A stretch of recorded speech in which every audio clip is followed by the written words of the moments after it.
2005, 2006,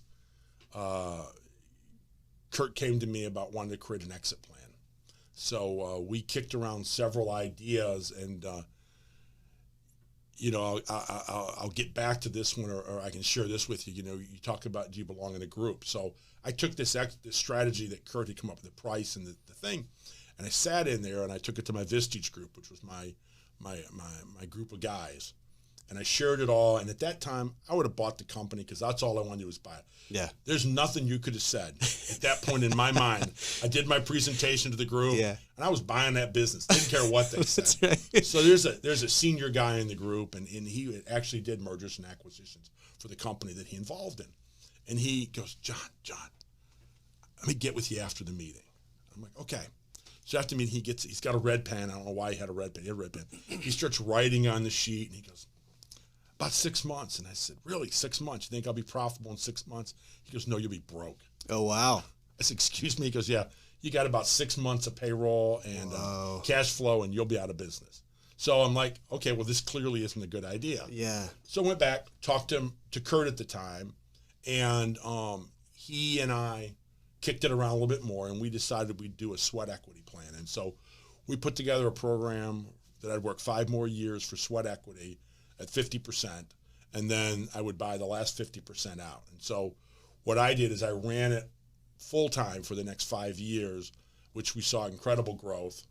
He semi-retired and bought a house in Champaign, Illinois, and he and his wife went up there, and I continued to grow the business. And then in 2010, I believe is when it was, we got together that June, and I purchased it. But that gets back to having a group of people you can trust. Because I look at it now, and I still tell people to this day, had I not had that group of people, that would have been my first unbelievable learning experience, because I would have been broke. Yeah. So let's go ahead and stay on that, because I do think that's really powerful. So to this day, obviously you're so much more well-versed in just running a company in general, ups, downs, all that. Are you still part of that same group? Do you have a different group of accountability partners? Well, maybe we can call it. It's really cool, because that group was what's called Keyman Group that Vistage puts together, and I've graduated the CEO group. What's really cool is half the guys who are in the Keyman Group have graduated as well. They've taken over running family businesses or whatever, or they've now become that piece. So several of those guys are now in this next group with me. Some of them have since sold their business and moved on or whatever. But so it's kind of neat. So some of them I'm still involved, and I watch how they've grown in their businesses.